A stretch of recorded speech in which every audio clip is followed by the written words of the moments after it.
আজকে থেকে আমরা জিওটেকটনিকের ক্লাস শুরু করছি। তো আজকে হচ্ছে জিওটেকটনিকের প্রথম ক্লাস। তো তার আগে আমরা একবার সিলেবাসটা দেখে নিই। দেখো, সিলেবাসের মধ্যে জিওলজিক্যাল টাইম স্কেলটা দেওয়া নেই, কিন্তু এটা আমি পড়িয়ে দেবো একদিন, ঠিক আছে? জিওলজিক্যাল টাইম স্কেল যেহেতু জিওটেকটনিক আর জিওমরফোলজির সাথে খুব রিলেটেড, তাই এটা একটু পড়লে ভালো হয়। 9, 10 আর 11, 12 দুটাতেই আছে যেগুলো, সেটা হচ্ছে আর্থ ক্রাস্ট, তারপরে রক সম্পর্কে আছে, ফোল্ড অ্যান্ড ফল্ট আছে, ভলকানোস আছে, আর্থকুয়েক আছে। আর 11-12 এ শুধুমাত্র আইসোস্টেসিস আর কন্টিনেন্টাল ড্রিফট থিওরি ছিল। তবে এরকম নয় যে যারা 9-10 এর তাদের পড়তে হয় না এটা, তাদেরও কিন্তু কোশ্চেন চলে আসে। আর মাউন্টেন বিল্ডিং থিওরি আর প্লেট টেকটনিক এটা 9, 10, 11, 12 গোটাতেই আছে। তো সিলেবাসে হয়তো এই যে আইসোস্টেসিস কন্টিনেন্টাল ড্রিফট থিওরি নিচের দিকে দেওয়া ছিল, কিন্তু আমি এটা যেহেতু সাজিয়েছি প্রথম থেকে কোন থিওরিটা আগে আসছে পরে আসছে সেই হিসাবে, তো সেই হিসাবে এখানে দেওয়া আছে। তো চলো আমরা শুরু করি। আজকে আমাদের প্রথম ক্লাস, যেখানে আমরা আর্থ ক্রাস্ট বা interior structure of the earth সম্পর্কে পড়ব। তো প্রথমে যদি আমরা আর্থ ইন্টেরিয়র বুঝি, আর্থ ইন্টেরিয়র কথার অর্থ হচ্ছে পৃথিবীর অভ্যন্তরভাগ। তো আমরা জানি যে ভূপৃষ্ঠের নিচে পৃথিবীর কিছু অংশ রয়েছে যেটাকে এই পৃথিবীর অভ্যন্তরভাগ বলা হয়, ঠিক আছে? তো এটা সম্পর্কে আজকে আমরা ডিটেলসে পড়ব। এবার আমরা প্রথমে কম্পোজিশন সম্পর্কে দেখে নিই যে আর্থের মধ্যে কি কি কম্পোজিশন আছে। কম্পোজিশন বলতে উপাদান আর কি, এলিমেন্টস গুলো। তো এটা দুভাবে পরীক্ষায় আসে, একটা হচ্ছে সমগ্র আর্থের পরিপ্রেক্ষিতে, আর একটা হচ্ছে আর্থ ক্রাস্টের পরিপ্রেক্ষিতে। তো সমগ্র আর্থের পরিপ্রেক্ষিতে কিন্তু সব থেকে বেশি রয়েছে আয়রন বা লৌহ, oxygen, silicon, magnesium, nickel, sulphur, calcium, aluminium. এরকম পরপর কিন্তু মনে রাখতে হবে উইথ পার্সেন্টেজ। প্রথম 4-5টা পার্সেন্টেজ তো মনে রাখতেই হবে। তারপরে এবার যদি আমরা শুধু আর্থ ক্রাস্ট বা ভূপৃষ্ঠের মধ্যে ধরি, তাহলে অক্সিজেন সব থেকে বেশি রয়েছে, তারপরে silicon, aluminium, iron, magnesium, calcium, potassium, sodium, এবং এছাড়াও আরও কিছু উপাদান রয়েছে যেগুলো 1%-এর অনেক কম রয়েছে। তো এই যে উপাদানগুলো রয়েছে, এই উপাদানগুলো কিন্তু পার্সেন্টেজ সহ আমাদের মনে রাখতে হবে, কারণ অনেক সময় উল্লেখ করে দেয় যে সমগ্র পৃথিবীতে অক্সিজেনের পরিমাণ কত। তো সেই কোশ্চেনগুলোর ক্ষেত্রে আমাদের এটা মুখস্থ রাখতেই হচ্ছে। নেক্সট, তো সেই ওটাই এখানে ডায়াগ্রামের মাধ্যমে দেওয়া হয়েছে, চার্টের পাই চার্টের মাধ্যমে, কিছুই নাই, একই জিনিস। এবার আমরা এই যে পৃথিবীর অভ্যন্তরভাগ সম্পর্কে পড়ছি আজকে, তো এই পৃথিবীর অভ্যন্তরভাগের উৎসগুলো কি কি, অর্থাৎ কোথা থেকে আমরা এই পৃথিবীর অভ্যন্তরভাগ সম্পর্কে জানতে পারি। তো সেই উৎসগুলোকে মিলিয়ে দুই ভাগে ভাগ করা যায়, ডিরেক্ট আর ইনডিরেক্ট। ডিরেক্ট মানে যে উৎসগুলো সরাসরি আমাদের ধারণা দেয়, আর ইনডিরেক্ট বলতে যে উৎসগুলি কিন্তু সরাসরি ধারণা দিতে সক্ষম নয়। তো দেখো, ডিরেক্টের মধ্যে আছে মাইন্স, ড্রিলিং, ভলকানিক এরাপশন, এই তিনটা ডিরেক্ট হবে। এটা এখানে অ্যাড হয়ে গেছে, এটা অ্যাকচুয়ালি ইনডিরেক্ট হবে, যাই হোক আমি পরে ঠিক করে দেবো। তো মাইন্স মানে হচ্ছে খনি, আর ড্রিলিং মানে হচ্ছে খনন কার্য, আর ভলকানিক এরাপশন মানে অগ্নুৎপাত যখন বাইরে বেরিয়ে আসে। তো এই উপাদানগুলো সরাসরি পৃথিবীর অভ্যন্তরভাগ সম্পর্কে ধারণা দেয়, কিন্তু এদের একটা লিমিটেশন আছে যে এরা পৃথিবীর কেবলমাত্র কিছুটা অংশ পর্যন্তই ধারণা দিতে পারে। কারণ পৃথিবীর একদম কেন্দ্র পর্যন্ত তো কোনোদিন খনন করা সম্ভব নয়, বা অত দূর পর্যন্ত খনিও নেই। আর ভলকানিক এরাপশন যে হয় সেটাও কিন্তু একটা নির্দিষ্ট অংশে, অর্থাৎ অ্যাস্ট্রোনোস্ফিয়ারের উপরের অংশগুলো ভূপৃষ্ঠে উঠে আসে। তো এর থেকে বোঝা যায় যে পৃথিবীর অভ্যন্তরভাগ সম্পর্কে কিন্তু ডিরেক্ট সোর্সগুলো পুরোপুরি ধারণা দিতে পারে না। এই কারণেই আমরা কিছু ইনডিরেক্ট সোর্স বা অপ্রত্যক্ষ কারণ উৎসের উপর নির্ভরশীল। তো এগুলো যদি আমরা দেখি, সব থেকে বড় যে সোর্সটা সেটা হচ্ছে সিসমোলজি, এটা কিন্তু সব থেকে বড় সোর্স।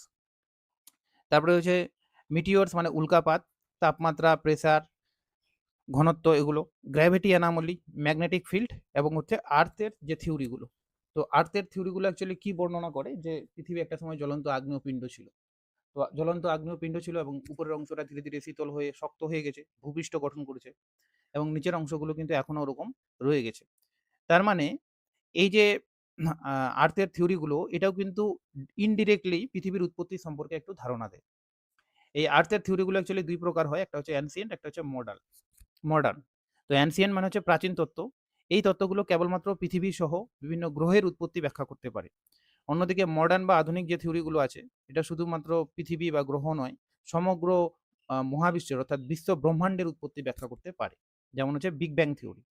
তো এই দুটা কনসেপ্ট যাতে মনে থাকে, অ্যানসিয়েন্ট মানে কেবলমাত্র গ্রহের উৎপত্তি বা সৌরজগতের উৎপত্তি, আর মডার্ন মানে হচ্ছে সমগ্র বিশ্ব ব্রহ্মাণ্ডের উৎপত্তি ব্যাখ্যা করতে পারে। এবার এই উৎসগুলো সম্পর্কে আমরা একটু ডিটেলসে পড়ি। তো খনি, দেখো এখানে সেই পয়েন্টগুলো অ্যাড করা আছে যেগুলো পরীক্ষায় আসে। তো খনি কি?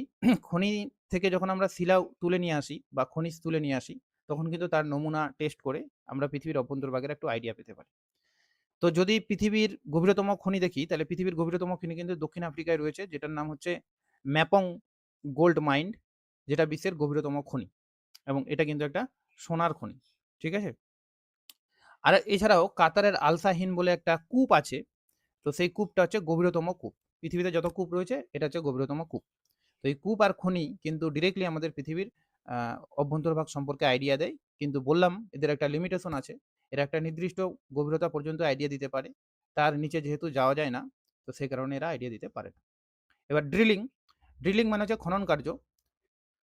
তো গভীর থেকে সংগৃহীত শিলা, অর্থাৎ পৃথিবীর অনেক গভীরে খনন করে এবং সেখান থেকে শিলাগুলো সংগ্রহ করে এনে পরে ল্যাবরেটরিতে টেস্ট করে পৃথিবীর অভ্যন্তরভাগ সম্পর্কে কিন্তু আইডিয়া পাওয়া যায়। সব থেকে গভীরতম খনি যদি আমরা ধরি, তো রাশিয়ার কোলা ডিপ যেটা আছে, কোলা সুপার ডিপ, এটা কিন্তু সব থেকে গভীরতম ড্রিলিং এখনো পর্যন্ত, অর্থাৎ এর থেকে বেশি খনন কার্য এখনো পর্যন্ত কিন্তু পৃথিবীতে সংঘটিত হয়নি। তো এটা মনে রাখতে হবে যে পৃথিবীর গভীরতম ড্রিলিং কোনটা, তো রাশিয়ার কোলা ডিপ, ঠিক আছে। নেক্সট আছে অগ্নুৎপাত। তো অগ্নুৎপাত থেকে যখন ম্যাগমা বাইরে বেরিয়ে আসে, যেটাকে আমরা লাভা বলি, সেই লাভা ল্যাবরেটরিতে টেস্ট করে আমরা কিন্তু কিছুটা হলেও আইডিয়া করতে পারি যে পৃথিবীর অভ্যন্তরভাগে কি কি রয়েছে বা কি কি উপাদান দ্বারা গঠিত। এবার আমরা আসবো পরোক্ষ উৎস। তো মনে রাখতে হবে পরোক্ষ উৎসগুলোই কিন্তু প্রধান সোর্স পৃথিবীর গোটা মানে সমগ্র অভ্যন্তরভাগ সম্পর্কে জানার জন্য, এবং এর মধ্যে সব থেকে যেটা বড় সোর্স সেটা হচ্ছে ভূকম্পীয় তরঙ্গ। তো ভূকম্পীয় তরঙ্গ কি? ভূকম্পীয় তরঙ্গ হচ্ছে ভূমিকম্পের ফলে নির্গত যে তরঙ্গগুলো, সেই তরঙ্গগুলোকে কিন্তু ভূকম্পীয় তরঙ্গ বলা হয়। এই তরঙ্গগুলো অ্যাকচুয়ালি দুই প্রকারের হয়। দুই প্রকারের হয়। একটাকে বলা হয় দেহ তরঙ্গ, আর একটাকে বলা হয় পৃষ্ঠ তরঙ্গ। তো দেহ তরঙ্গ কোনগুলো? যেগুলো পৃথিবীর কেন্দ্র থেকে উৎপন্ন হয়ে ভূপৃষ্ঠে এসে পর্যন্ত পৌঁছায়। দেহ তরঙ্গ দুই প্রকারের হয়, পি এবং এস। আর পৃষ্ঠ তরঙ্গ সাধারণত এল হয়। তো পৃষ্ঠ তরঙ্গ মূলত উপকেন্দ্র থেকে চারিদিকে ছড়িয়ে পড়ে, অর্থাৎ পৃষ্ঠ তরঙ্গ ভূপৃষ্ঠের উপর দিয়ে প্রবাহিত হয়, সিম্পল কথা, বা ভূপৃষ্ঠের সামান্য নিচ দিয়ে। কিন্তু পি এবং এস তরঙ্গ যে আছে, এ কিন্তু পৃথিবীর কেন্দ্র থেকে একদম উপরের দিকে ধীরে ধীরে উঠে আসে। তো এই কারণেই বলা হয় পি এবং এস তরঙ্গ, অর্থাৎ দেহ তরঙ্গগুলো বা বডি ওয়েভগুলোই কিন্তু পৃথিবীর অভ্যন্তরভাগ সম্পর্কে বেশি ধারণা দেয়। এল তরঙ্গ কিন্তু দিতে পারে না, যেহেতু এল তরঙ্গ পৃথিবীর অভ্যন্তরভাগ থেকে উঠে আসে না। তো এটা হচ্ছে সর্বাধিক গুরুত্বপূর্ণ উৎস, যেটা আমি আগেও বললাম। এবার এই ভূকম্পীয় তরঙ্গগুলো মূলত রিফ্লেকশন আর রিফ্রেকশন, অর্থাৎ প্রতিফলন ও প্রতিসরণের মাধ্যমে পৃথিবীর উৎপত্তির ধারণা দেয়। তো প্রতিফলনটা কি? প্রতিফলন হচ্ছে যখন কোনো এরকম করে মানলাম এটা একটা লাইট, এখানে এসে পৌঁছালে এখান থেকে এরকম করে আবার রিটার্ন চলে যাচ্ছে, তো এটাকে বলা হয় প্রতিফলন। তো মানলাম কোনো একটা তরঙ্গ, মানলাম এটা একটা এস তরঙ্গ আছে, তো এস তরঙ্গটা এখানে আসলো, এসে নিয়ে এরকম করে পৌঁছে গেল। তার মানে আমরা কি বললাম, এর পর্যন্ত তো কোনো বাধা পৃথিবীতে পেলো না, পৃথিবীর অভ্যন্তরভাগে। তো এখানে কেন বাধা পেল? তার মানে নিশ্চয়ই এখানে এমন একটা মেটেরিয়ালস রয়েছে যেটা এই এস যেটাকে এস তরঙ্গ আর কি ভেদ করে যেতে পারছে না। তো এভাবে কিন্তু একটু আইডিয়া আমরা পেতে পারি রিফ্লেকশনের মাধ্যমে। আর রিফ্লেকশন কি? মানলাম এরকম করে একটা তরঙ্গ আসছে, এসে নিয়ে সোজা এখানে সোজা না এরকম করে যাওয়ার কথা, কিন্তু ওরকম না গিয়ে সামান্য বেঁকে গেল। তো এই যে রিফ্লেকশন হলো, এর থেকে এটা বোঝা যাচ্ছে যে এই জায়গাটা এমন একটা তল, যে তলের নিচে নিশ্চয়ই অন্য কোনো অবয়ব রয়েছে, অন্য কোনো পদার্থ দ্বারা গঠিত, যেটা উপরের দিকে নেই।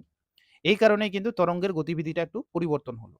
তো এভাবেই কিন্তু পৃথিবীর যে বিযুক্তি তল বা পৃথিবীর অভ্যন্তরভাগ কোথায় কি ধরনের পদার্থ গঠিত, সেগুলা সম্পর্কে একটু আইডিয়া করে। তো এভাবে রিফ্লেকশন আর রিফ্লেকশন দ্বারা ভূকম্পীয় তরঙ্গগুলো কিন্তু পৃথিবীর অভ্যন্তরভাগের আইডিয়া দেয়। এবার হচ্ছে উল্কাপাত। তো উল্কাপাত যখন পড়ে ভূপৃষ্ঠে, সেই উল্কাটাকে পরীক্ষাগারে ল্যাবরেটরিতে টেস্ট করে আমরা কিন্তু একটু আইডিয়া পেয়ে থাকি। কারণ আমি একটু আগে বললাম যে পৃথিবী কিন্তু একটা জ্বলন্ত আগ্নেয়পিণ্ড ছিল, এবং পৃথিবীর উপরের অংশটা শক্ত হয়ে গেছে ঠান্ডার ফলে, কিন্তু নিচের অংশটা কিন্তু এখনো ওরকমই আছে। তো উল্কাপাতের মতোই যেহেতু একটা সময় আমাদের পৃথিবী ছিল উল্কার মতোই, তো সেই উল্কাটাকে টেস্ট করলে আমরা পৃথিবীর অভ্যন্তরভাগে কি আছে সেটাও একটা অনুমান করতে পারি। এবার হচ্ছে তাপ, চাপ আর ঘনত্ব। তো আমরা যত নিচের দিকে যাই তত তাপও বাড়ে, চাপও বাড়ে, আবার ঘনত্বও বাড়ে। এর থেকে বোঝা যায় যে নিচের দিকে টেম্পারেচার বেশি আছে এবং নিচের দিকে ভারী ভারী মেটেরিয়ালসগুলো রয়েছে। এটা একটা আইডিয়া করা যেতে পারে। তো এখানে এই জিনিসটা মনে রাখতে হবে যে ১০০ মিটার গভীরতায় কিন্তু ৩ ডিগ্রি সেলসিয়াস করে টেম্পারেচার বৃদ্ধি পায়। অর্থাৎ যত আমরা ১০০ যেই আমরা ১০০ কিলোমিটার গেলাম ৩ ডিগ্রি টেম্পারেচার বৃদ্ধি পেল। আবার ১০০ গেলাম আবার ৩ ডিগ্রি, অর্থাৎ ৬ ডিগ্রি টেম্পারেচার হয়ে গেল। এরকম করে কিন্তু বাড়ে থাকে। এটা কোথাও কোথাও ৩২ মিটারে ১ ডিগ্রি সেলসিয়াস লেখা থাকে। তো মোর অর লেস গড়ে এই একই। ঠিক আছে? তো এটাকে বলা হয় জিওথার্মাল গ্রেডিয়েন্ট বা ভূতাপীয় অবক্রম। এটা যাতে সবাই মনে রাখে। এবার আছে মধ্যাকর্ষীয় বিচ্যুতি বা অভিকর্ষীয় বিচ্যুতি, যার ইংরেজি হচ্ছে গ্র্যাভিটি অ্যানোমালি। তো গ্র্যাভিটি অ্যানোমালি হচ্ছে যে নিউটন যে মাধ্যাকর্ষণ শক্তি আবিষ্কার করেছিলেন, তিনি কিন্তু পৃথিবীর বিভিন্ন জায়গায় অভিকর্ষজ মান বলে দিয়ে গেছেন, এভারেজ অভিকর্ষজ মান। কিন্তু বাস্তবে আমরা দেখি যে নিউটনের ওই অভিকর্ষজ মানের সঙ্গে বাস্তব অভিকর্ষজ মানগুলো কিন্তু কখনো মিলে না। তো এই যে মিলে না, অর্থাৎ যেটা তাত্ত্বিক, অর্থাৎ যেটা বলে দেওয়া আছে আর যেটা বাস্তব, এই দুটার মধ্যে যখন পার্থক্য দেখা যায়, সেই বিষয়টাকে বলা হয় মধ্যাকর্ষীয় বিচ্যুতি বা অভিকর্ষীয় বিচ্যুতি বা গ্র্যাভিটি অ্যানোমালি। তো এই গ্র্যাভিটি অ্যানোমালি কেন হয় এরকম? কারণ আমাদের পৃথিবী কিন্তু উম, উম, একই ধরনের শিলা দ্বারা গঠিত নয়। কোনোটা কোথাও ভারী শিলা দ্বারা গঠিত, কোথাও আবার হালকা শিলা দ্বারা গঠিত। তো যখন ভারী শিলা দ্বারা গঠিত হবে, তো কিংবা হালকা শিলা দ্বারা গঠিত হবে, তখন কিন্তু এই মধ্যাকর্ষীয় বা অভিকর্ষীয় বিচ্যুতি লক্ষ্য করা যাবে। এটা আইসোস্টেসি যখন পড়াবো তখন আমি এটা সম্পর্কে ডিটেলসে বলবো, কারণ এটা অ্যাকচুয়ালি আইসোস্টেসি চ্যাপ্টারে খুব ভালো করে আছে। তো যখন আমরা পৃথিবীর নিচের দিকে যাচ্ছি, তখন দেখতে পাচ্ছি যে এই অভিকর্ষজ বিচ্যুতি কিন্তু চেঞ্জ হচ্ছে। তো এর থেকে কি বোঝা যাচ্ছে? অভিকর্ষজ বিচ্যুতি চেঞ্জ হচ্ছে। এর থেকে বোঝা যাচ্ছে যে নিচের দিকে যত যাচ্ছি তত কিন্তু আরো অ ভারী বা ভারী শিলা দ্বারা গঠিত। আচ্ছা, তার আগে একটা কথা বলে দিই, তাহলে কনসেপ্টটা বোঝা যাবে। এই অভিকর্ষজ বিচ্যুতি ২ প্রকারের হয়। একটা হচ্ছে পজিটিভ, একটা হচ্ছে নেগেটিভ। ঠিক আছে? পজিটিভ সেই জায়গায় দেখা যাবে যে জায়গায় ভারী শিলাগুলো রয়েছে বা ভারী জিনিসগুলো রয়েছে। এই কারণেই সমুদ্র তলদেশে বা সমুদ্র সংলগ্ন অঞ্চলে কিন্তু পজিটিভ অভিকর্ষজ বিচ্যুতি দেখা যায়।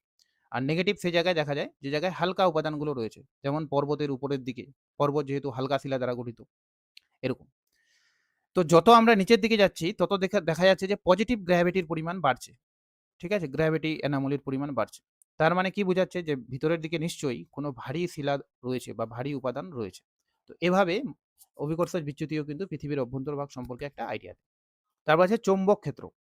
তো চৌম্বক ক্ষেত্র উম কখন তৈরি হবে? যখন লোহা আর নিকেল, অর্থাৎ আয়রন আর নিকেলের একটা অর্ধ তরল অবয়ব থাকবে এবং প্রচুর টেম্পারেচার যখন ওখানে তৈরি হবে, তখন কিন্তু অটোমেটিক্যালি ওই জায়গায় চৌম্বক ক্ষেত্র তৈরি হয়।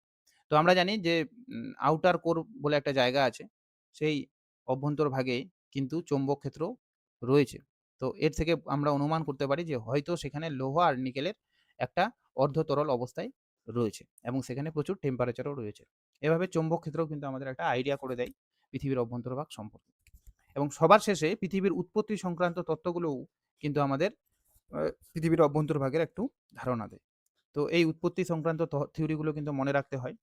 যেমন গ্যাসিয়াস হাইপোথেসিস কে দিয়েছে কান্ট, এবং এটা হচ্ছে পৃথিবীর প্রাচীনতম থিওরি। ঠিক আছে? প্রাচীনতম। যদিও কলিশন হাইপোথেসিস দিয়েছিল কমিট ডি বাফন, এটা আবার তার আগেও দেওয়া ১৭৪৯ সালে। তো যদি কমিট ডি বাফনের থিওরিটা আসে এবং প্রাচীনতম থিওরির কথা বলা হয়, তাহলে কিন্তু এটাই অ্যান্সার হবে। ঠিক আছে? তারপর যে নেবুলার লাপ্লাস দিয়েছে, প্ল্যানেটেসিমাল দিয়েছে টিসি চেম্বারলিন, টাইডাল হাইপোথেসিস দিয়েছে জেমস জিন্স, আর কলিশন হাইপোথেসিস দিয়েছে জেফ্রিস। এটা অনেকের কনফিউশন হতে পারে যে কলিশন হাইপোথেসিস তো বাফন দিয়েছে, তো জেফ্রিস কিভাবে দিল? দেখো, টাইডাল হাইপোথেসিসের পরিমার্জন করেছিলেন জেফ্রিস। তো জেফ্রিস যখন ওই থিওরিটাকে পরিমার্জন করেছিলেন তখন একটা নতুন নাম দিয়েছিলেন, যার নাম হচ্ছে কলিশন হাইপোথেসিস বা সংঘর্ষ মতবাদ। তো একই মানে একই নামের দুটা থিওরি আছে। কমিট ডি বাফনও দিয়েছে এটা, এটা দিয়েছে ওটা। ঠিক আছে? নেক্সট আছে বাইনারি স্টার হাইপোথেসিস, যার নাম হচ্ছে H N Russell. Supernova hypothesis Hoyle, আর ইন্টারসেলুলার ডাস্ট হাইপোথেসিসও একটা রয়েছে। আর মডার্ন থিওরির মধ্যে বিগ ব্যাং থিওরিটা খুব গুরুত্বপূর্ণ। এই বিগ ব্যাং থিওরির অ্যাকচুয়ালি জর্জ ল্যামেট্রিকে বিগ ব্যাং থিওরির ফাদার বলা হয়। যদি বলে father of big bang theory, তাহলে George Lemaitre. Fred Hoyle big bang শব্দটা ব্যবহার করেন। তো এটাও মনে রাখতে হবে, গুরুত্বপূর্ণ। হাবেল পরবর্তীকালে এটাকে আরও পরীক্ষামূলকভাবে এই থিওরিটাকে আরও জোরালো করে তুলেছিলেন। তো এই হাবেল, হোয়েল অ্যান্ড লেমেট্রি, এই তিনটা নামই কিন্তু বিগ ব্যাং থিওরির সঙ্গে খুব জড়িত। ঠিক আছে? নেক্সট, এবার আমরা আসবো division of the earth interior. তো পৃথিবীর অভ্যন্তরভাগকে কিন্তু বিভিন্ন বিজ্ঞানীগণ বিভিন্নভাবে শ্রেণীবিভক্ত করেছেন। যেমন সুয়েজ ৩ ভাগে ভাগ করেছেন। ডেলি করেছে ৪ ভাগে, ডেলি করেছে ৩ ভাগে, জেফ্রিস করেছে ৪ ভাগে, ভ্যান্ডার বলে একজন আছে যিনিও আবার ৪ ভাগে ভাগ করেছেন। তো এটা পরীক্ষার সময় ডিরেক্ট জিজ্ঞেস করতে পারে যে সুয়েজ কয় ভাগে ভাগ করেছে। তো এটা মনে রাখার নিয়ম হচ্ছে বাংলায় লিখবো আমরা সুয়েজ। তো সুয়েজ ৩ অক্ষরের, সুতরাং ৩ ভাগে ভাগ করেছে। ডেলি, ডেলিটাকে যদি আমরা এরকম করে লিখি ডেইলি, ঠিক আছে? তাহলে এটাও ৩ অক্ষরের হলো। সুতরাং এও ৩ ভাগে ভাগ করেছে। জেফ্রিস, এটাকে যদি বাংলায় আমরা ভেঙে লিখি তাহলে জেফ রিস, ৪ অক্ষরের হলো। তো এই ৪ ভাগে ভাগ করেছে। ভ্যান্ডার, তো ভ্যান্ডারটার নামটাও 4 অক্ষরের। তো এই 4 ভাগে ভাগ করেছে। তো চাইলে তোমরা এভাবে মনে রাখতে পারো। এভাবে মনে রাখলে কিন্তু অনেকটা ইজি হয়। এবার হচ্ছে সুয়েজ কি ভাগে ভাগ করেছে এই নামগুলো কিন্তু একটু পড়তে হবে। সিয়াল, সীমা, নিফে আর ডেইলি হচ্ছে outer core, intermediate core, central core এরকম করে একবার করে দেখে নিও তাহলে হয়ে যাবে। কিন্তু আমাদের ভূগোলে বর্তমানে এই ভাগগুলো কিন্তু কোনোটাই আলোচনা করা থাকে না। তো বর্তমানে একটা সামগ্রিক আরকি শ্রেণীবিভাগকে ফলো করে যেটাকে বলা হয় রিসেন্ট ভিউ। তো এই রিসেন্ট ভিউগুলোকে ২ ভাগে বিভক্ত হয় অ্যাকচুয়ালি। যদি এরকম করে কোথাও থাকে না, মেইনলি কেমিক্যাল কম্পোজিশন এর যে ভাগটা সেটাই কিন্তু গুরুত্ব দেওয়া হয়। কিন্তু তাও এভাবে পড়লে একটু বুঝতে সুবিধা হবে আরো ব্যাপারগুলো। তো একটা হচ্ছে কেমিক্যাল কম্পোজিশন এর ভিত্তিতে, একটা হচ্ছে ফিজিক্যাল ক্যারেক্টারিস্টিক্স এর ভিত্তিতে।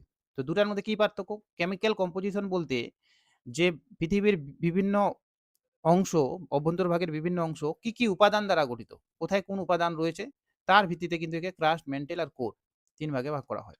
ক্রাস্টের বাংলা হচ্ছে ভূত্বক, ম্যান্টেলের বাংলা হচ্ছে গুরুমণ্ডল আর কোরের বাংলা কিন্তু হচ্ছে কেন্দ্রমণ্ডল। ঠিক আছে? এই ক্রাস্ট ২ টা ভাগে বিভক্ত সিয়াল আর সীমা। ম্যান্টেল হচ্ছে আপার আর ইনার, এই লোয়ার এরকম ২ টা ভাগে বিভক্ত। যদিও এই আপার ম্যান্টেলকে ক্রোফেসিমা বলা হয়, ক্রোফেসিমা। আর একে বলা হয় নিফেসিমা। ঠিক আছে?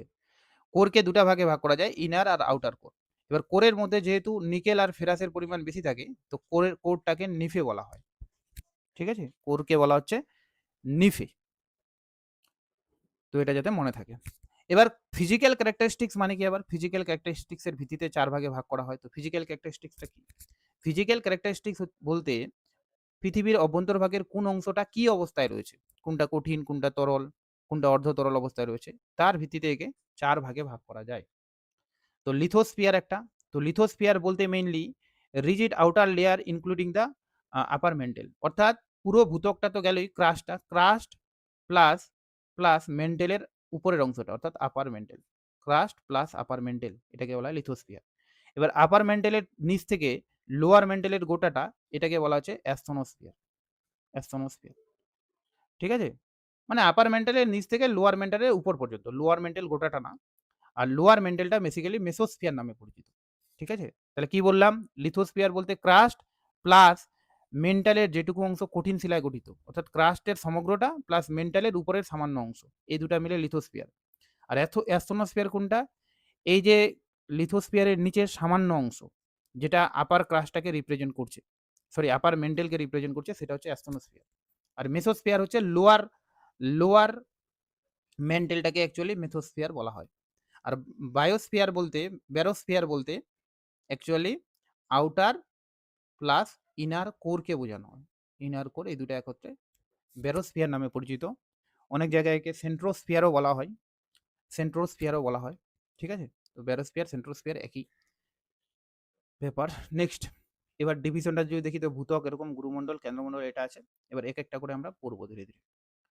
তো প্রথমে আমরা পড়ব ক্রাস্টটা। তো ক্রাস্টকে মেইনলি ২ ভাগে ভাগ করা যায়, সিয়াল আর সীমা। এটা যাতে মনে থাকে। তো ক্রাস্ট 0 থেকে ৬০ কিলোমিটার পর্যন্ত গড়ে বিস্তৃত। এটা হচ্ছে সর্ববহির্ভূত অংশ, অর্থাৎ পৃথিবীর বাইরের অংশ। এটা কিন্তু ভঙ্গুর প্রকৃতির, অর্থাৎ ভাঙা একটানা বিস্তৃত কিন্তু এটা নয়। ঠিক আছে? নেক্সট আছে পৃথিবীর ভূত্বকের লৌহ যৌগ পাওয়া যায় না। কারণ বেশিরভাগ তুলে নেওয়া হয়েছে যেটুকু ছিল। আর বাকি অংশগুলো যেহেতু ভারী তো নিচের দিকে চলে গেছে।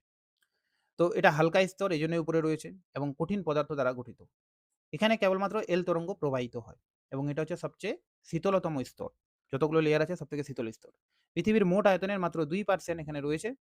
আয়তনের এবং ভরের বা ওজনের 0.38% কিন্তু এখানে রয়েছে। তো একে ২ টা ভাগে ভাগ করা যায়। একটা হচ্ছে মহাদেশীয় ভূত্বক আর একটা হচ্ছে কি মহাসাগরীয় ভূত্বক। তো মহাদেশীয় ভূত্বক গড়ে ৩০ কিলোমিটার বিস্তৃত। এর ঘনত্ব 2.78 কিলোমিটার। এটা সিলিকা আর অ্যালুমিনিয়াম দ্বারা গঠিত, যে কারণে একে বলা হয় সিয়াল। SI মানে হচ্ছে সিলিকা, AL মানে হচ্ছে অ্যালুমিনিয়াম। তো এই যে ভূত্বকটা রয়েছে এই ভূত্বকগুলো অ্যাকচুয়ালি পার্বত্য অঞ্চলে অধিক পুরু হয়। মানে অধিক দূর পর্যন্ত বিস্তৃত হয়। তো ওটাই বলা আছে যে পার্বত্য অঞ্চলে এটা ৭০ কিলোমিটার পর্যন্ত হয়ে যায়। গ্রানাইট এবং ডায়োরাইট শিলা দ্বারা এই মহাদেশীয় ভূত্বকটা গঠিত এবং মোট ভূত্বকের 29% হলো সিয়াল। তো আমরা যদি গোটা পৃথিবীর ভূপৃষ্ঠকে 100% ধরি, তাহলে আমরা জানি এর মধ্যে 71% এ জল আছে আর 29% এ স্থলভাগ আছে। তো সেই হিসাবে স্থলভাগের নিচের অংশটাই তো সিয়াল। তো সেই জন্যই বলেছে যে 29% টা রয়েছে। এবার মহাসাগরীয় ভূত্বকটা কি? মহাসাগরীয় ভূত্বক বলতে মহাসাগরের নিচে, মানলাম এরকম একটা পাহাড় রয়েছে আর এখানে একটা সাগর রয়েছে। তো মহাসাগরের নিচের ভূত্বকটাকে বলা হয় মহাসাগরীয় ভূত্বক। আর এই যে ইয়েটা কি বলে যে মহাদেশীয় ভূত্বকটা অ্যাকচুয়ালি স্থলভাগের নিচের যে ভূত্বকটা, সেই ভূত্বকটাকে বলা হয়। তো এটা গড়ে ৫ কিলোমিটার পর্যন্ত বিস্তৃত এবং এটা হচ্ছে সবচেয়ে পাতলা স্তর। যতগুলো লেয়ার আছে পৃথিবীতে, পৃথিবীর অভ্যন্তরভাগে সবথেকে পাতলা এটা। এর ঘনত্ব একটু বেশি 2.9 গ্রাম পার সেমি কিউব। সিলিকা ম্যাগনেসিয়াম দ্বারা গঠিত, তাই একে সীমা বলে। এখানে ব্যাসাল্ট পাওয়া যায়, গ্যাব্রো পাওয়া যায়, পেরিডোটাইট পাওয়া যায়। এই সমস্ত শিলাগুলো এখানে পাওয়া যায়। আর এটা 70% কিন্তু দখল করে আছে মোট ভূত্বকের মধ্যে। ঠিক আছে? তাহলে আমরা পড়লাম কি? ভূত্বক। যার ২ টা অংশ, উপরের অংশটাকে বলা হয় সিয়াল এবং নিচের অংশটাকে বলা হয় সীমা। সিয়াল কি দ্বারা গঠিত? সিয়াল সিলিকন এবং অ্যালুমিনিয়াম দ্বারা গঠিত। সিয়ালের গড় বেধ কত? ৩০ কিলোমিটার। তবে এটা স্থানে, স্থানে ৭০ কিলোমিটার পর্যন্ত কিন্তু হতে পারে। আর সীমা হচ্ছে মাত্র ৫ কিলোমিটার গড় বেধের, যেটা সবথেকে পাতলা, এবং সীমা কিন্তু সিলিকন আর ম্যাগনেসিয়াম দ্বারা গঠিত। এর ডেনসিটি কত? এর ডেনসিটি হচ্ছে 2.7, অর্থাৎ সিয়ালের ডেনসিটি। আর এর ডেনসিটি হচ্ছে 2.9। তো এইটুকু জিনিস মনে রাখতে হবে। এবার আমরা নেক্সট যেটা পড়বো সেটা হচ্ছে গুরুমণ্ডল সম্পর্কে।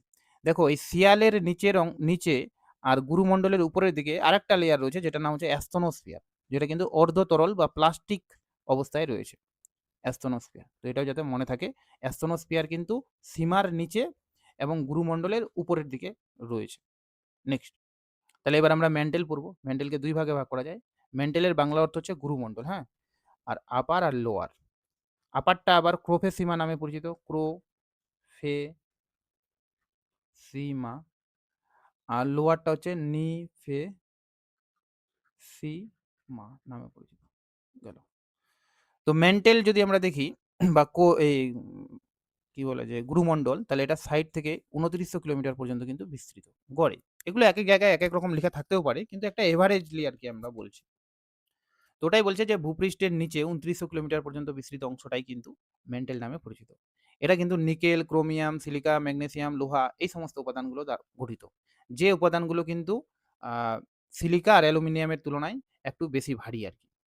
সিলিকা, অ্যালুমিনিয়াম, ম্যাগনেসিয়ামের তুলনায় নিকেল, ক্রোমিয়াম এগুলো বেশি ভারী, জন্যেই মেন্টেলটা নিচের দিকে কিন্তু রয়েছে। তো এর ঘনত্ব হচ্ছে 3.4 থেকে 5.5 গ্রাম পার ঘন সেমি। গড় উষ্ণতা এখানে ২০০০ থেকে ৩০০০ ডিগ্রি সেলসিয়াস। মোট আয়তনের 83% কিন্তু এ দখল করে আছে এবং মোট ভরের 67% দখল করে আছে। তো এর আয়তন যেহেতু অনেক বড়, এই কারণে এর ভরটাও কিন্তু বেশি বড়। ঠিক আছে? এটা যাতে মনে থাকে। সর্বাধিক আয়তন এবং সর্বাধিক ভরযুক্ত স্তরই হচ্ছে কিন্তু মেন্টেল বা গুরুমণ্ডল। এবার এরও ২ টা ভাগ আছে, ঊর্ধ্ব গুরুমণ্ডল বা ক্রোফেসিমা। তো এর বিস্তার হচ্ছে ৩০ থেকে ৬৭০ কিলোমিটার পর্যন্ত ঊর্ধ্ব গুরুমণ্ডলে। টোটাল 60 থেকে আমি যে বললাম নিচের দিকে ২৯০০ কিলোমিটার, এর মধ্যেই তো রয়েছে গুরুমণ্ডলটা। তো 60 থেকে ৬৭০ বা ৭০০ কিলোমিটার পর্যন্ত অংশটাকেই বলা হচ্ছে কি আ ঊর্ধ্ব গুরুমণ্ডল। ক্রোমিয়াম, লোহা, নিকেল ও ম্যাগনেসিয়াম দ্বারা গঠিত বলে একে ক্রোফেসিমা বলা হয়। তো ক্রোমিয়ামের সিআর, আ ক্রোফে, সিআরও ক্রো, এফি ফে, এসআই এমএ। তো এইজন্য ক্রোফেসিমা। এফি মানে হচ্ছে লোহা। পি এবং এস তরঙ্গের গতিবেগ খুবই কম। তো পি এবং এস তরঙ্গ এই মেন্টেলের মধ্য দিয়ে যাতায়াত করতে পারে। তবে ক্রোফেসিমার মধ্যে এর গতিবেগ খুব কম থাকে আর নিফেসিমার মধ্যে এর গতিবেগটা একটু বেশি থাকে। এটি অর্ধতরল, অর্থাৎ উপরের অংশটা আমি বললাম অর্ধতরল অবস্থায় রয়েছে। 3.4 থেকে 4.5 পর্যন্ত এর ঘনত্ব কিন্তু হয়ে থাকে। ঘনত্বগুলো কিন্তু খুব ইম্পর্টেন্ট। এবার মেন্টেলের উপরের অংশে, অর্থাৎ আপার লেয়ার গোটাটা নয়, আপার লেয়ারের একটা নির্দিষ্ট অংশে কিন্তু অ্যাস্ট্রোনোস্ফিয়ার নামে পরিচিত, যার অর্থ হচ্ছে কিন্তু দুর্বল। এটা কিন্তু সেমি ফ্লুইড বা প্লাস্টিক অবস্থায় রয়েছে। এর বিস্তার ১০০ থেকে ৪১০ কিলোমিটার পর্যন্ত, অর্থাৎ ৬৭০ এর মধ্যে উপরে ৪১০ কিলোমিটার পর্যন্ত এই অংশটাই কিন্তু হচ্ছে অ্যাস্ট্রোনোস্ফিয়ার। ঠিক আছে? এবার এর নিচে রয়েছে কিন্তু নিফেসিমা। তো অ্যাস্ট্রোনোস্ফিয়ারের লোকেশনটা কিন্তু খুব ইম্পর্টেন্ট। অ্যাস্ট্রোনোস্ফিয়ার হচ্ছে ৪১০ কিলোমিটার পর্যন্ত বিস্তৃত। ১০০ কিলোমিটার থেকে কিন্তু 60 নয়। ভালো করে একটা জিনিস বলে দিই আরো।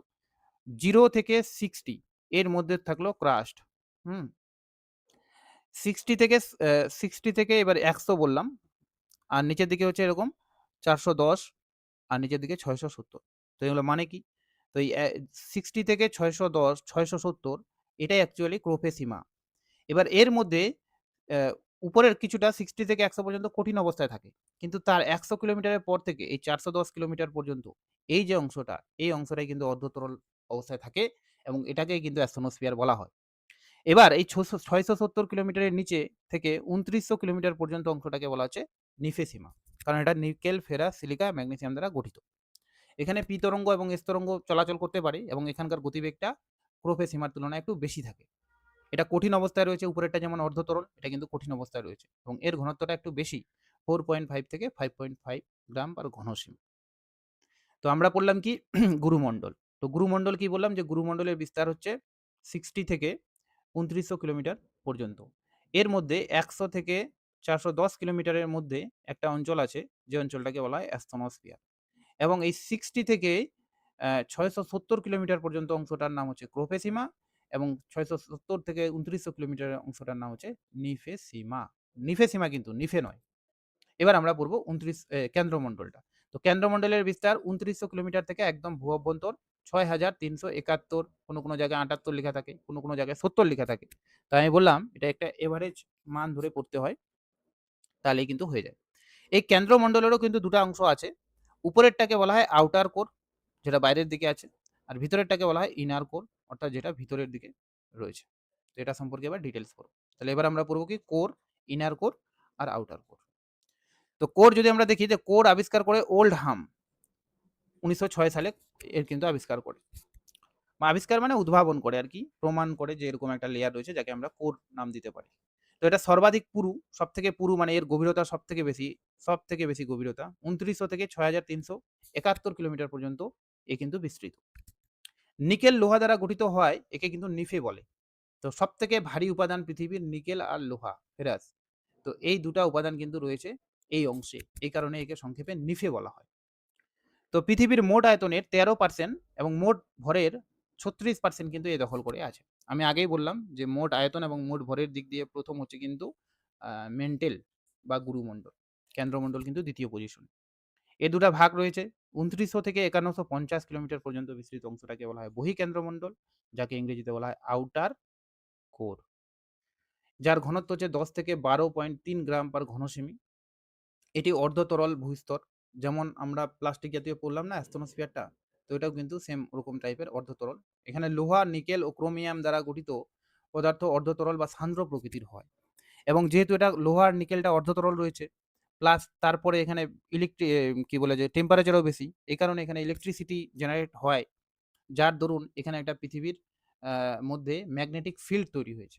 তো এটা অনেক সময় জিজ্ঞেস করে যে পৃথিবীর কোন অংশে, অভ্যন্তরভাগের কোন অংশে ম্যাগনেটিক ফিল্ড রয়েছে বা ভূচৌম্বক ক্ষেত্র রয়েছে, তাহলে সেটা কিন্তু অ্যান্সার হবে আউটার কোর। ইনার কোর কিন্তু হবে না। কেবলমাত্র পি তরঙ্গ কিন্তু এখানে প্রবাহিত হতে পারে। তাহলে আমরা কি দেখলাম যে ভূত্বক যেটা আছে অর্থাৎ ক্রাস্ট, তার মধ্যে এল তরঙ্গ যাতায়াত করত। আর মেন্টেল যেটা আছে, মেন্টেলের মধ্যে পি এবং এস দুটাই যাতায়াত করত। তবে উপরের দিকে এদের গতিবেগটা একটু কম হয়, নিচের দিকেটা বেশি হয়। কিন্তু যেটা কোর আছে, কোরের মধ্যে কেবলমাত্র পি তরঙ্গ যাতায়াত করতে পারে। ঠিক আছে? চলো এবার আছে অন্তঃকেন্দ্রমণ্ডল, যার বিস্তার হচ্ছে ৫১৫০ থেকে ৬৩৭১ কিলোমিটার। এর ঘনত্ব ১৩.৩ থেকে ১৩.৬, মানে ১৩র বেশি আর কি। এই স্তরে কঠিন অবস্থায় রয়েছে। দেখো আগের স্তরটা আমরা বললাম কি যে ওটা ছিল তরল অবস্থায়, অর্ধতরল অবস্থায়। এটা আবার কঠিন অবস্থায়। এবার যদি আমরা দেখি যে ওখানে তো টেম্পারেচার বেশি আছে, তার তুলনায় এখানে আবার টেম্পারেচার অনেক বেশি আছে। তা সত্ত্বেও এখানে কঠিন অবস্থায় কেন রয়েছে? তো কঠিন অবস্থায় এই জন্য রয়েছে কারণ এখানে যে নিকেল আর লোহাটা রয়েছে সেগুলো কিন্তু অনেক, তাদের ডেনসিটি অনেক বেশি, মানে সেগুলো অনেক শক্ত আর কি, কঠিন শিলায় গঠিত। এই কারণে কিন্তু হয়। আর এর ফলে এখানে প্রেসার বেড়ে যায়। যেহেতু ভারী শিলায় গঠিত, তো ওই জন্য এখানকার যে ভরটা সেটাও কিন্তু বেশি। তো কেউ যদি জিজ্ঞেস করে যে কেন এটা কঠিন অবস্থায় রয়েছে, তাহলে অবশ্যই অ্যান্সার হবে যে নিকেল এবং ফেরাস এখানে অনেক কঠিন বা হার্ড শিলায় গঠিত, যে কারণে টেম্পারেচারটা বেশি হলেও এগুলো কিন্তু কঠিন অবস্থায় রয়েছে। কেবলমাত্র পি তরঙ্গ কিন্তু এখানে প্রবাহিত হতে পারে, যেটা আমি আগেও বললাম। তাহলে আমরা এখন ৩ টা লেয়ার সম্পর্কেই পড়লাম, ভূত্বক, গুরুমণ্ডল, কেন্দ্রমণ্ডল। ভূত্বকের বিস্তার হচ্ছে 0 থেকে 60 পর্যন্ত এভারেজলি। 60 থেকে ২৯০০ পর্যন্ত এটা হচ্ছে আমাদের গুরুমণ্ডল, আর ২৯০০ থেকে ৬৩৭১ পর্যন্ত এটা হচ্ছে কিন্তু আমাদের কেন্দ্রমণ্ডল। এবার 0 থেকে প্রায় ৩৩ বা ৩০ কিলোমিটার এটা হচ্ছে আবার শিয়াল। ৩৩ থেকে 60 গড়ে, তবে এটা আরো বেশি হবে। ঠিক আছে? মানে মাত্র তো 5 কিলোমিটার বেধ এটার। এই অংশটা হচ্ছে সীমা। হুম। এবার এখান থেকে 670 কিলোমিটার পর্যন্ত এটার নাম হচ্ছে ক্রোপে সীমা। 670 এর পরের অংশটাকে বলা হয় নিফে সীমা। আর 2900 থেকে 5100 পর্যন্ত অংশটাকে বলা হচ্ছে কি আউটার কোর, আর নিচের অংশটাকে বলা হয় ইনার কোর। এর মধ্যে এই 100 থেকে 670, এই 670 বলছে 410 কিমি পর্যন্ত বিস্তৃত অংশটার নাম হচ্ছে কিন্তু অ্যাস্তনোস্ফিয়ার, যেটা প্লাস্টিক বা অর্ধতরল অবস্থায় রয়েছে। এবার আমরা পড়ব কয়েকটা ডিসকন্টিনিউটি। ডিসকন্টিনিউটি মানে কি, যে তল বরাবর দুটো স্তর পরস্পর থেকে আলাদা হয়। অ্যাকচুয়ালি ভূকম্পীয় তরঙ্গগুলো যখন এখানে আসে তখন তারপরে তাদের গতিবিধিটা চেঞ্জ হয়ে যায়, অর্থাৎ ডিরেকশনটা চেঞ্জ হয়ে যায়। তখনই ওই তরঙ্গটাকে ওই লেয়ারটাকে নাম দেওয়া হয় ডিসকন্টিনিউটি লাইন বা বিযুক্তি রেখা বা বিযুক্তি তল। তো পৃথিবীর অভ্যন্তরভাগে মোট 5টা বিযুক্তি তল রয়েছে। এই 5টাই কিন্তু পরীক্ষায় খুব আসে। একটা এক্সট্রা রয়েছে, তবে এটা অতটা ইম্পর্টেন্ট নয়। যদি আমরা দেখি কনরাড বিযুক্তি তল কোথায় রয়েছে, তো কনরাড রয়েছে ভূত্বকের যে দুটো ভাগ, অর্থাৎ সিয়াল এবং সীমা, এর মাঝখানে রয়েছে কনরাড। তারপরে চলে আসলো এখানে ভূত্বক উপরে থেকে গেল, নিচের দিকে গুরুমণ্ডল। তো ভূত্বক আর গুরুমণ্ডলের মধ্যে একটা সীমারেখা আছে, যেটাকে বলা হয় মোহ। এবার গুরুমণ্ডল দুটো অংশে বিভক্ত, ক্রোপে সীমা, নিপে সীমা। তো এই ক্রোপে সীমা এবং নিপে সীমার সীমারেখাটাকে বলা হয় রেপিত্তি বিযুক্তি রেখা। তারপর এই গুরুমণ্ডল আর এই যে কেন্দ্রমণ্ডল রয়েছে, এদের সীমারেখাটার নাম হচ্ছে গুটেনবার্গ বিযুক্তি রেখা। আবার কেন্দ্রমণ্ডল যেহেতু দুটা অংশে বিভক্ত, একটা আউটার কোর, একটা ইনার কোর। তো এই আউটার কোর ইনার কোরের মাঝের অংশটাকে বলা হয় লেহমান বিযুক্তি রেখা। এটা মনে রাখার একটা শর্টকাট ট্রিক আছে, অনেকে হয়তো জানে, অনেকে জানে না, তাদেরকে আমি বলে দিই। কোমরে গুলে, ঠিক আছে? তো কো থেকে কনরাড রয়েছে সিয়াল প্লাস সীমা এর মধ্যে। তারপরে মোহরভিসিক রয়েছে ক্রাস্ট প্লাস মেন্টালের মধ্যে। রেপিত্তি রয়েছে ক্রোপে সীমা প্লাস নিফে সীমা এর মধ্যে। গুটেনবার্গ রয়েছে মেন্টেল প্লাস কোর এর মধ্যে।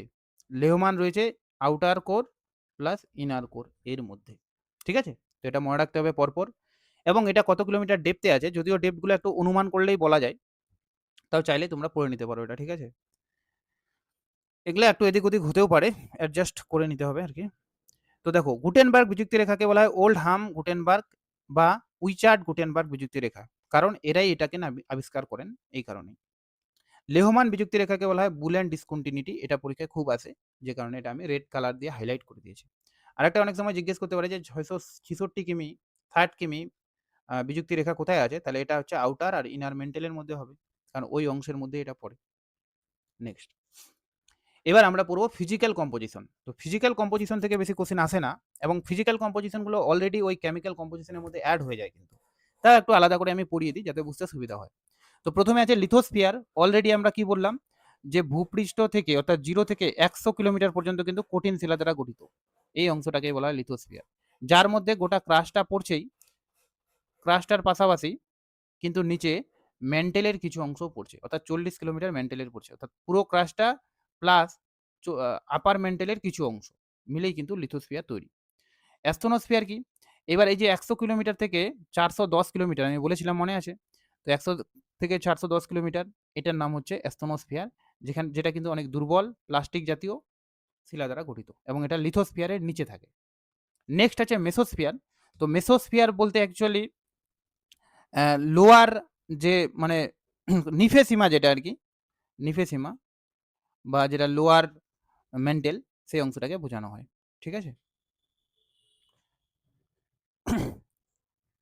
যেটা অ্যাস্ট্রোনোস্ফিয়ারের নিচে রয়েছে। ব্যারোস্ফিয়ার বলতে দুটো অংশের, ব্যারোস্ফিয়ার বলতে অ্যাকচুয়ালি কোরটাকে ইন্ডিকেট করে। তো কোরে তো দুটো অংশ, ইনার আর আউটার, গোটাটাই ব্যারোস্ফিয়ারের মধ্যে চলে আসে। ঠিক আছে? এবার এগুলোর বৈশিষ্ট্যগুলো এখানে দিয়েছি, যে লিথোস্ফিয়ার হচ্ছে সলিড অবস্থায় রয়েছে এবং এটা ব্রিটেল বা খণ্ডিত আর কি। অ্যাস্ট্রোনোস্ফিয়ার রয়েছে সেমি ফ্লুইড অবস্থায় বা প্লাস্টিক জাতীয় অবস্থায়। তারপরে হচ্ছে মিসোস্ফিয়ার রয়েছে সলিড অবস্থায়। আউটার কোর রয়েছে লিকুইড অবস্থায় বা তরল অবস্থায়। আর ইনার কোর রয়েছে সলিড অবস্থায়। ঠিক আছে? নেক্সট, এবার এই টপিকের ভিতরে কিছু কিছু কি নোট আছে যেগুলো খুব ইম্পর্টেন্ট এবং পরীক্ষা আসতে পারে। একটা হচ্ছে সার্চ টেকটনিক। তো সার্চ টেকটনিকটা কি? সার্চ টেকটনিক হচ্ছে এই যে ভূ অভ্যন্তরভাগের ম্যাগমাটা ধীরে ধীরে এরকম করে ভূপৃষ্ঠের উপরে কিন্তু উঠে আসে, এবং উঠে এসে সমুদ্রের তলদেশ পর্যন্ত কিন্তু পৌঁছে যায়। তখন কি করে, এরা যখন সমুদ্রের তলদেশে উঠে আসে, তখন সমুদ্রের তলদেশে উঠে এসে সমুদ্রের জলটাকে কিন্তু গরম করে দেয়। ঠিক আছে? এবং সমুদ্রের জলটাকে যখন উষ্ণ করে দেয় তখন কিন্তু এল নিনোর মতো ঘটনাগুলো এখানে ঘটতে পারে এবং বিশ্বের জলবায়ুকেও কিন্তু এ প্রভাবিত করে। তার মানে এই অভ্যন্তরভাগের প্রভাবটা এখন পৃথিবীর জলবায়ুর পরিবর্তনের ক্ষেত্রেও মানে প্রযোজ্য হয়ে গেছে। এই যে বিষয়টা, এই বিষয়টাকে কিন্তু সার্চ টেকটনিক বলা হয়। ঠিক আছে? তো সার্চ টেকটনিক খুব ইম্পোর্টেন্ট একটা টার্ম, যেকোনো দিন পরীক্ষায় আসতেই পারে। নেক্সট আছে ম্যাগমা চেম্বার।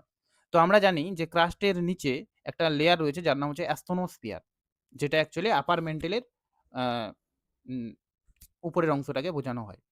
তো এই যে অ্যাস্তনোস্ফিয়ার, এখান থেকে কিন্তু ম্যাগমাগুলো ভূপৃষ্ঠের বাইরে বেরিয়ে আসে। তার মানে এখানে প্রচুর পরিমাণে ম্যাগমা জমা হয়ে আছে।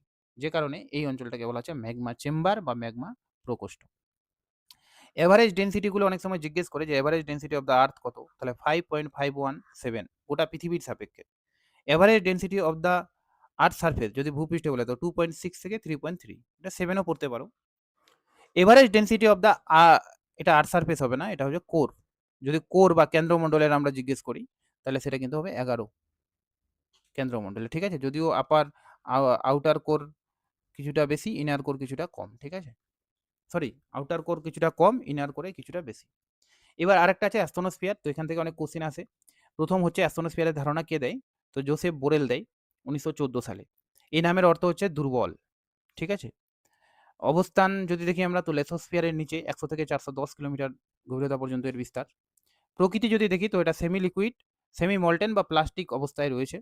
এখানকার টেম্পারেচার সাধারণত ১৩০০ থেকে ২৫০০ ডিগ্রি সেলসিয়াস, এটা মনে রাখতে হবে। ভূকম্পীয় তরঙ্গগুলো যদি আমরা দেখি তো অ্যাস্ট্রোনস্ফিয়ারের মধ্য দিয়ে ভূকম্পীয় তরঙ্গ তুলনামূলক ধীরে চলাচল করে। ঠিক আছে? যে তরঙ্গগুলো এখানে যায় ধীরে চলাচল করে। আর এর গুরুত্ব হচ্ছে এটা আগ্নেয়গিরির অগ্ন্যুৎপাত, তারপরে পর্বত গঠন, তারপরে ভূমিকম্প, এই সমস্ত বিষয়গুলো বোঝার ক্ষেত্রে এই অ্যাস্ট্রোনস্ফিয়ারের গুরুত্ব কিন্তু অপরিসীম। কারণ এই অ্যাস্ট্রোনস্ফিয়ারের উপরেই কিন্তু প্লেটগুলো রয়েছে। প্লেটগুলো কিন্তু ভেসে রয়েছে এই অ্যাস্ট্রোনস্ফিয়ারের মধ্যে। তো অ্যাস্ট্রোনস্ফিয়ারটা আমি আরেকবার বলে দিই। অ্যাস্ট্রোনস্ফিয়ারের লোকেশনটা যে প্রথম ১০০ কিলোমিটার এটাকে বলা হয় লিথোস্ফিয়ার। লিথোস্ফিয়ারের পর ৪১০ কিলোমিটার পর্যন্ত বিস্তৃত অংশটাকেই অ্যাস্ট্রোনস্ফিয়ার বলা হয়। যেটা কিন্তু ম্যাগমা চেম্বার নামেও পরিচিত এরকম। তো এটাই ছিল আজকের ক্লাস। তো এরপরে আমরা পরের টপিকগুলো পড়বো ধীরে, ধীরে। আজকে এই পর্যন্তই। Thank you.